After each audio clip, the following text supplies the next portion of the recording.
Today on Keynote. The technology is here to support the people. The people are not here to support technology.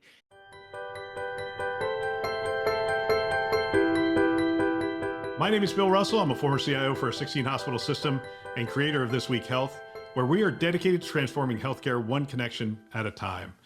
Our Keynote show is designed to share conference level value with you every week. Now, let's jump right into the episode. Welcome to Keynote today, where we have Gary Chan, who serves as Assistant Vice President and Chief Information Security Officer at SSM Health, a large multi-state healthcare system with a degree in electrical engineering and computer science from MIT and holding 4 security certifications. Gary has architected anti-fraud systems for state agencies, led information security teams for large cap technology companies, and evaluated cybersecurity startups as part of a venture capital fund. Beyond his technical expertise, Gary's known as a security mentalist, blending cybersecurity with mentalism to educate and entertain audiences on how criminals exploit predictable human behavior. His unique approach has made him a sought-after speaker at conferences and corporate events worldwide. And I will also say R229 summits. Gary, welcome to the show. Thank you for having me. It's a real pleasure to be here, Sarah. I love having you because your background is so extraordinary on so many fronts.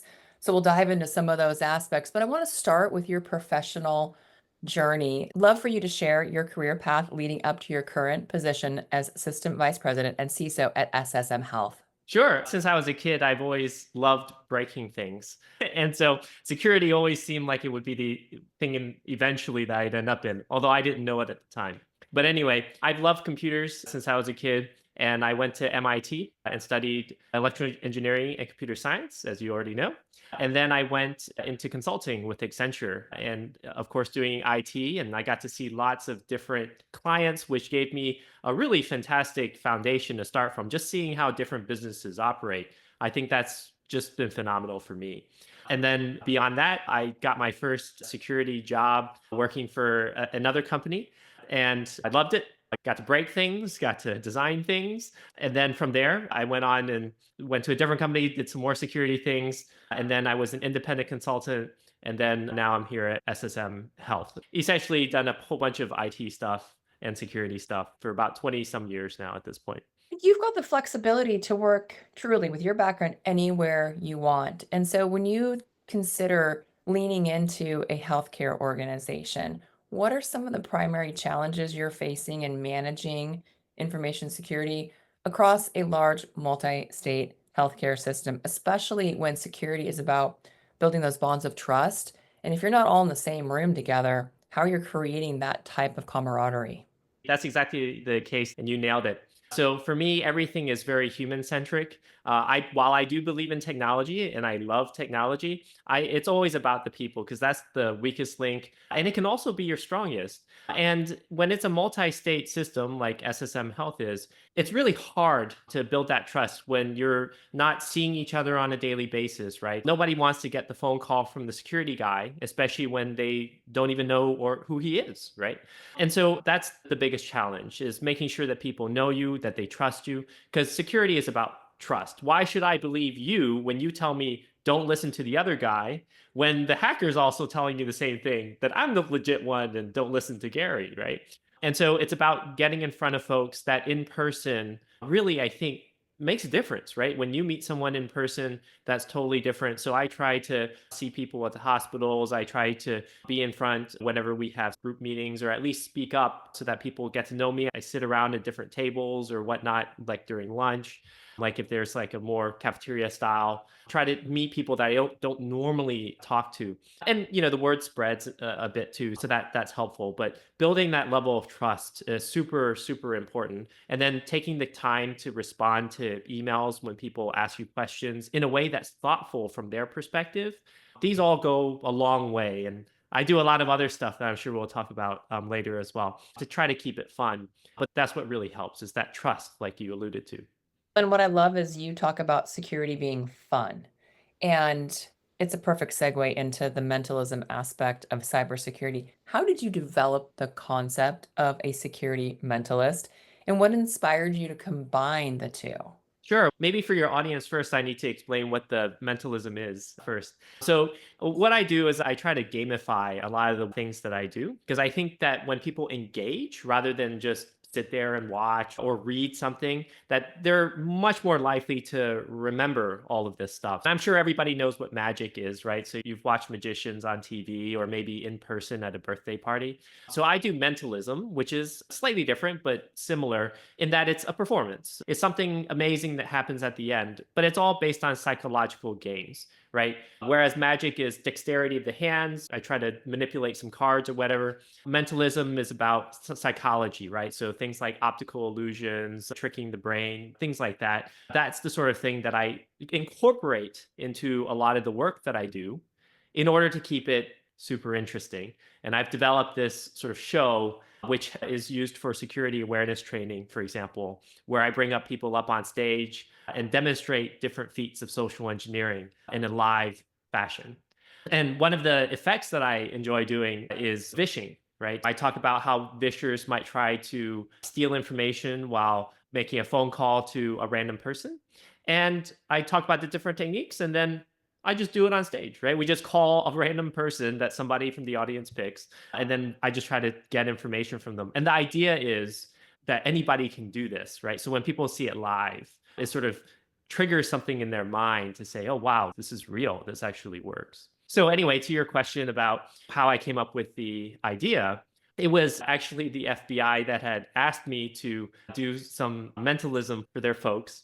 And they asked me whether I could make it for security people. I had no idea what that meant. And neither did they. So I said no, because I didn't want to look like a fool in front of agents. They were just looking for someone they knew who could bring some fun. But anyway, I thought about that during COVID because nobody was hiring mentalists at the time. And I spent a year and a half developing something fresh. I was thinking, what if I develop something that no one else can create?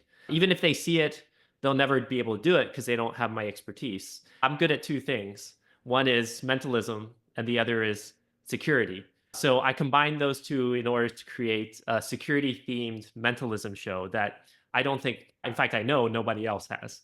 So that's where it came from, is because the FBI asked me to, and I built it. I also love that you told them no the first time. And of course, that probably just increased the demand for them to want you to be able to produce this content for them. How do you demonstrate ways that criminals exploit predictable human behavior? Sure. We talk about lots of different techniques during my show. And one of them, for example, is how you can influence people simply by the way that you dress or by the things that are around you in the room. There's also a lot of demographics, types of things that affect things. What I'll do is I will explain these high level concepts in general so people get a general gist of it, right? Because there's only so much I can teach you in a short period of time. Because the point is for awareness, the point isn't to teach all of the many details because there isn't so much time.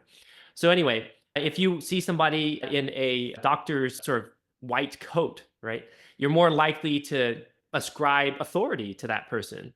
And if you say that person is standing inside of a hospital, now they've really got a lot of authority. You're going to listen to what that person says. But guess what? Anybody else can wear that. They don't have to be a doctor. But these are the ways that we get tricked. And then what I do is I bring on a volunteer from the audience, and then we go through a couple scenarios and we just talk about things. And I have a prediction that it's in full view that we turn around afterwards that basically show that the prediction matches exactly what that person has said on stage. And the idea is that people are highly predictable based on a lot of information. So as a very simple example, if I ask a woman, what is your favorite playing card? And I say it like that, emphasizing favorite to a woman, they'll often say the Queen of Hearts. So with a very high probability, I can get that right simply by asking the right person and asking it in the right way. And that's how I demonstrate that all of these things, they actually come together and they actually work. What's the playing card that men pick? They often will choose the ace of spades or the king of spades. Often, almost always the spades, and then it's either the ace or the king. But typically you're seeing the royalty cards as the ones that people are drawn to. Yeah, they're more memorable. And the reason why people remember the ace of spades too is because number one, it's like the strongest one. It's also the big, like it's got a huge ace, like for the standard. So it's the ones that are most memorable. People don't remember the two of clubs. They just don't. It's just the way that mine works. What's a really memorable experience in your show that has impacted like a security culture within an organization or something that to you was a bit of an aha moment as well? I guess I'll answer that in a slightly different way, which is I had the opportunity at our company annual conference for leaders to present. The CEO happens to really enjoy my presentations, really for no reason other than entertainment. She asked me to go present in front of all of VPs. And I ran through some different ideas and concepts with folks that I know that for the most part, nobody in the room probably even knew or knew about before I explained them. And then as a result of that, it's about the impact, right? That's what I'm trying to do. It's about the impact. And as a result of that, everybody in the room then knew who I was. Prior to that, there's so many people in the org, they wouldn't have known me. And then after that, not only did people come up to me during the sort of event, but they would email me like half a year later and then tell me about security issues because they knew who I was. And I'm 100% certain that if I wasn't up on stage there, that they wouldn't have known even who I was or who to even tell. And they probably wouldn't have told anybody. And so I would say that the most memorable is really the impact afterwards, right? That it causes when you're up on stage, people remember you, and then they take action based on that, because that's the whole point of it. Have you seen an increase in essentially security compliance within your organization because of your reputation, because of, to a degree, the gamification, the trust, and the fun that you and your team have built into this resiliency within the organization? I'd like to believe so. And I have a lot of reasons to think that's true. At this organization, and part of it, I think it's also the Midwest sort of culture too. So I don't want to ascribe too much to just me. But my team receives Christmas cards from employees thanking us for the best security awareness training. And they literally say, I enjoy the security awareness training. Thank you for doing this. So I think that's unusual, first off. And then the second is when we issue new policy that I'm pretty sure nobody likes. For example, we went from 8-character passwords to 12-character passwords. We didn't really have any complaints. It just didn't really happen. We spent a lot of time on the communication. We try to message it in a way that the end user might want, and I make it into sort of fun. So I had these mugs made that had the SSM Health logo on one side, because you have to do that. And then on the other side, it said, here we use 8. And then I crossed that out and wrote 12 on top of it, character passwords. And then I put like some Harry Potter reference on it or something like that. People love the mugs. Sent it out strategically to different folks who would be leaders who could tell their team, this is what we're doing. Because I know that everybody gets so many emails, they'll probably just delete them, right? But when you get a mug in the mail, like, they're like, wait, what is this? And then you have a little insert that says, this is what we're doing on this day. Make sure your people know. They'll actually take action. And then if someone actually complains, like I had a guy walk into the office, to my office, and say, hey, Gary, I want to talk about this password thing. I said, hey, just one second. I pulled a mug off the shelf and I gave it to him. And he looked at it and he was like, what's this? And he laughed. And then he forgot why he was there. And then he left. What do? You just broke someone's what they were about to do. You just completely annihilated it. And that's what I do. And I think it's very effective. It is very effective. I did a whole psychology thing a few years ago, same thing, about when people receive something from you, like a tangible, almost like a gift, they feel compelled to then be engaged or respond in some way, shape, or form to that request. So that is a genius move in sending the mug out with the change in the password because honestly, nobody wants a 12-character password, to your point. And yet, if they're understanding, this is more than just protecting patients and PHI as an example.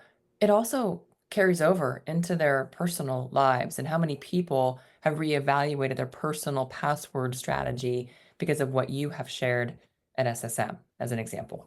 Yeah, no, I completely agree. And I'll also say, because you mentioned about protecting PHI and their patients, I actually didn't use that as the reason for it. I know that's the reason that we deployed it, but that's actually not the reason I gave to folks. Because we have a lot of physicians, right? I'm making a huge generalization here, but doctors generally, they have more egos, right? So what we do is we sent the message, what if someone else has your password and then they use it and they prescribe something they shouldn't to one of your patients, or they write a note that they shouldn't have? What if some other person accidentally uses your login in order to write notes that are inappropriate and that you would not have wanted? Oh my gosh. Like the reaction to that, like that is really personal now. You're ruining their brand. And that's a Mhm. much bigger deal than, hey, I want to protect patient data, whatever that is. That's just this ethereal thing. People aren't worried about that. That's the whole reason why, in my opinion, a lot of people don't invest in security, because we're talking about these concepts that are not personalized. So I try to make it super personal to them and take advantage of people, what they care about, if that makes sense. But I think in a good way, for good intentions. It does make sense to your point, that personalization of understanding how it could affect everything you've worked so hard to achieve. And one person compromising your credentials could significantly impact that. You also mentioned that there's always the human aspect, the either the behavioral profiling or the social engineering component of security. How does your training in behavioral profiling and conflict management inform your strategies against social engineering attacks? Sure. So all of that is what I learned through all of my training is that people make decisions based on emotions, usually not based on reason. And they basically just use their reason to rationalize whatever their emotional state wanted. So I just try to get people to want it, right? If you think it's fun, if you want it, then at that point it doesn't really matter what the reasoning is, because you're done. So that's what I learned, was you try to get them emotional about it. And I'll go a step further and say that's how interrogations work, right? So if you're trying to get someone to confess, you're trying to get them to emotionally break down, right? So get them to feel guilty, for example, if that's what would motivate them, or get them to feel for a family member or something like that, if that's what's going to break them. Whatever it is, it's an emotional state. It's not a reasoning thing. Don't you know that stealing is bad, right? We all know this, but like that line of questioning, that'll never get anybody to admit that they did it, right? So it's all about emotion. And that's what it is that you are triggering on. And as long as, in my opinion, it's done for good reasons with good outcomes, then I think it's absolutely appropriate, because you're helping people. Again, the social engineering aspect is, to me, one of the things that if you want to ask enough questions or even listen to a conversation with another person, it's pretty amazing what you can pick up that can be used for bad versus be used for good. And so I'd love to explore some common behavioral patterns that make individuals susceptible to social engineering and how it can be mitigated. And I will tell you this, so most of my friends are in healthcare technology, and we did an experiment recently. We're staying in a hotel in Vegas, and one person got there before the person whose name is on the room. She socially engineered her way into that reservation and got the key to the room and got in there before we did. We knew it was happening. It wasn't that hard to do, Gary. Unfortunate for the hotel, but it was good for your friend. Be It able was to good get for in her early. friend. But she was super nice to the person and pled her case, which empathy played into the emotional aspect of it. So, how do people protect themselves against social engineering? I think it's just knowing and actually acknowledging that you're not smarter than the bad guy.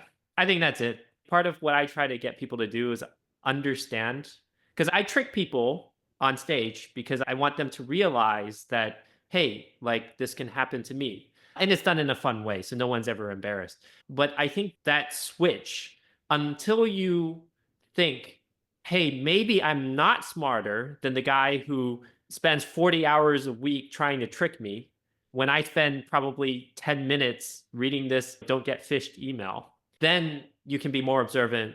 Then you can start questioning things more. Then you can better protect yourself, is when you realize that there is another smart guy out there trying to trick you, and that you may not be smarter than they are. That also just segues into human behavior and really what I would like to think about in terms of the future of cybersecurity, especially where AI is involved. So, what ways do you foresee the role of human behavior evolving in cyber threats and defenses? I think it's going to get a lot scarier, because we now have generative AI. And not only does it help you speak better English if you're not a native English speaker, but it actually gives you really good ideas on how you can trick people. And computers are way better than we are at the details. Netflix algorithm for recommending what movie you want to watch is probably better than your best friend's recommendation, because your best friend may know you really well. The computer knows you even better. And the computer also has a catalog of like 100,000, I don't know how many, like, but I'm making up a number, like 100,000 movies. Your friend probably hasn't watched that many and probably shouldn't have watched that many if they did. So they've got a bigger catalog, they've got more data, they also have millions of people using it. Netflix is going to be much better at predicting. And so when people can use that and weaponize it, and that's scary. And I think it's going to get much easier for hackers because they're going to use these tools. And it's going to get harder for us on the receiving end because we're probably not putting everything through an AI to ask whether it's real or not. Well, and to your point, you think about Netflix, at least if it's recommending extra things to watch, you may only be losing 2 or 3 hours of your life to entertainment. Amazon's had it nailed for years. Think of how much extra stuff you buy because they say, and you might also like these things. And you're going down and just click it, and all of a sudden all these boxes are showing up at your house. And I'm like, stop doing that. Stop doing that, Amazon. Even Costco to a degree. They put their chickens in the back of the store because you have to get through the store to get the chicken, and think of all the extra stuff you're buying. These are almost to a degree forms of engineering to get us to be bigger consumers. But the real piece is what I consider the consumerism of cybersecurity. So, how do organizations balance technological defenses with the need for behavioral awareness among employees? And I'm really curious about your thought on that because of the type of background and training and reputation you have within your organization and beyond. I'll just say that understand how people interact with whatever it is that you put out. The technology is here to support the people. The people are not here to support technology. If we buy the most fantastic security awareness training video, but the way that people interact with it is they click start and it's in the background while they go do something else. Unless, depending on your objective, that's probably not the right thing, which means you didn't buy the right technology. It may have been the fanciest Cadillac or whatever of a training, but that's not what's helpful. So I would say really it's measuring what the average person actually does and don't worry about what the book says should happen. Actually look at what actually happens and whether or not the people, how they are responding to it, because that really is the most important thing. So that also goes for just within the security team or whatever, right? That is for everything. So if you buy a technology for your team and they never actually turn it on or look at it, it's probably not a good use of it. But if they are using it every single day, that's the first thing they open up. Guess what? That was probably a really good investment because people are wanting to do it. How many of us have bought shelfware where everybody thought it was the most fantastic thing? And then 3 years later, when we're up for renewal, we turned it on once, twice, at the very beginning for the first month, and then never again. So that's really what it is. Always measure what the people do after you've started using it. And you did not do a shameless plug for yourself, but if I'm running a healthcare organization and I want memorable training, I can call and hire you to do my annual training. Yeah, that's it. That is part of what I do. All right, good. So see, I'm making the plug for you because I got to see your show and I thought it was phenomenal because Bill is the stoic guy. Bill was like, there's no way he's gonna figure. Bill was like convinced he was gonna be able to not get caught, as I call it, in the Mentalist program. And yet you did it perfectly at our event in Arizona. So what is your favorite Mentalist routine that you enjoy performing?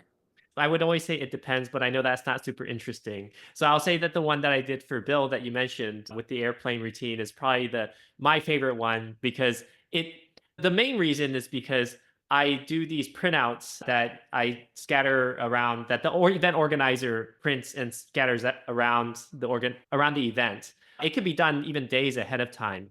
And I make sure that it's not me doing it because I want people to know that like I had nothing to do with I can't change it. You've got 100 pieces of paper out there. They all say I can't change anything. And it's done ahead of time. And then we bring on someone on stage, and then they do basically everything that's on that sheet of paper. And then you point it out. And then people's minds are completely blown because, hey, you predicted it a day or two ahead of time and it was impossible to have changed. So that's my favorite because it's also just fun too, just to have people walk through the scenario that I've outlined. It's just a good time. It was fun. It was like the perfect way to start that evening. What sparked your interest in mentalism? I just like hard problems. So that's basically it. And what's harder than trying to predict another person and what it is they're going to do? So that's why I did it. I've been doing magic before that for over a decade. And while that is hard, if you get all the moves down and all that, like there's really, you've got it. right? Mentalism, you could be wrong because you really don't control the other person. And it's just thinking on your feet, trying to increase that probability and making it into a really fun show. I'll tell you something that I knew you didn't ask, but that's the fun part for me, which is I construct the show real time when I'm doing it. So I know I'm going to do a 1 hour show. The first 5 minutes are scripted. Nothing else is. The first 5 minutes, I'm just talking. I've memorized it. And then I walk the room and I look at all the different people. I try to categorize them in my mind. And then I open with a mentalism routine. We'll see if it works or it doesn't. If it works, so each mentalism routine has a certain probability of working. And it gets more and more amazing the lower the probability is, right? Because you're counting on luck at that point. And so as I get them right, I pick harder and harder ones that are more and more likely to be wrong, which means I have to have greater and greater skill. But then, of course, if I get one wrong, I'll pull it back because you don't want it. You don't want a series of wrong things. And then you can get this sort of curve where people are, wow, that was great. Oh my gosh.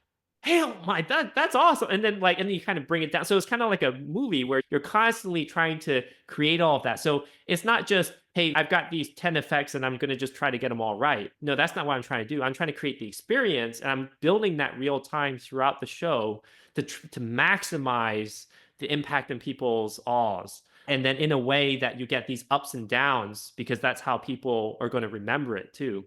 And so that to me is a lot of fun. You're playing not just on the mentalism, but on the whole show itself and trying to do all those calculations concurrently while at the same time performing and pulling people up. And that's a lot of fun. You bring the best energy to cybersecurity I have ever experienced. And so I have to ask the question about what's a common misconception people have about cybersecurity? That it's hackers and hoodies in the basement. Only a handful are actually the hacker hoodies in the basement. Yeah, that's probably the thing that everybody, when I shouldn't say everybody, I'm generalizing. You can't have a conversation without some sort of generalization. That's what all of the sort of new graduates think that the job is when they come. And you have to help them understand that that is absolutely not the job they're going to be doing.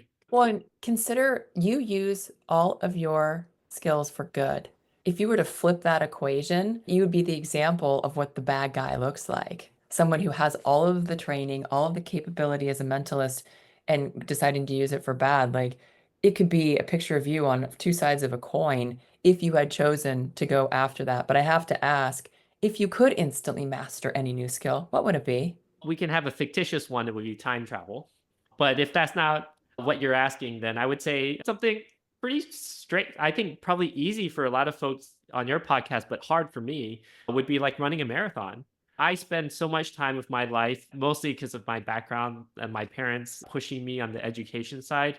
I can do quadratic equations in my head. That's super straightforward to me. But what I can't do is I can't run for a marathon. I can't play sports really well. I can't shoot a basketball worth anything. These are things that I wish that I could do. And that to me is a superpower, is being able to play some of these sports. You start at the beginning though. You start with a 5K. That's fun with a group of friends. And then you decide if a 10K is the right distance. And you might get talked into a half marathon from there. I will share with you that I've done one half marathon in my life. That is the longest I need to go, by the way. 13 was plenty. 5 and 10Ks, do them all day long. They are so much fun.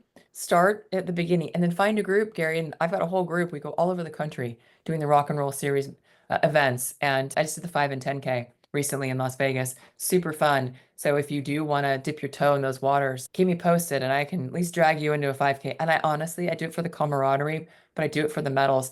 I never finish in the top anything, but I finish. And that's really, to me, what matters. So if you're interested in getting into running just a little bit, I don't run fast, but I do finish the races. Oh, that's super awesome. I'm glad to hear it. And also that you're traveling around to do it too, because that makes it even more fun, especially with friends, like you said. We even dress up in costumes sometimes. So there you have Oh, it. wow. Depends on where in the country you are. It depends on the level of goofiness that you add to the equation. Awesome. Awesome. Thank you for sharing. And Of for course, the yes. And then parting thoughts is the things we've discussed and just the level of honesty and fun and trust you're bringing into these conversations. What is most important for people to take away from our conversation today? Oh, have fun. That really is what I think that I'm all about. And I think what most people would tell you. If you just have fun with it, you're going to do great. Don't treat it like a job where it's just, oh, I just got to do the right security stuff. Yes, you do need to do the right security stuff, but that's like the baseline. If you wouldn't be in that job if you didn't understand the security stuff. So when you engage in a way because you enjoy it, people know that and they want to be around you. So I get invited to the table, I think half the time because they actually need me there because it is a security question, and half the time because I think they just like having me around and I like being there. But as part of that conversation, it's not wasting time.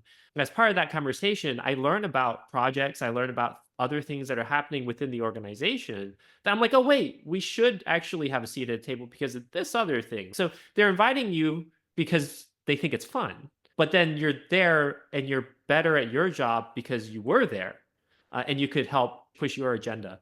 And so I think if you just have fun, everybody knows it. You'll be invited to things and it'll all work out. That is very sound advice, and thank you for sharing that with our listeners. Thank you for tuning in to Keynote today with Gary Chan, who not only is a phenomenal CISO, but also a security mentalist that is bringing a whole new level of entertainment and education to the table. Gary, thank you for being on the show today. Thank you for having me. It was a really fun time. Thanks for listening to Keynote. That's all for now. Thanks for listening to this week's Keynote. If you found value, share it with a peer. It's a great chance to discuss and in some cases start a mentoring relationship. One way you can support the show is to subscribe and leave us a rating. Love it if you could do that. Thanks for listening. That's all for now.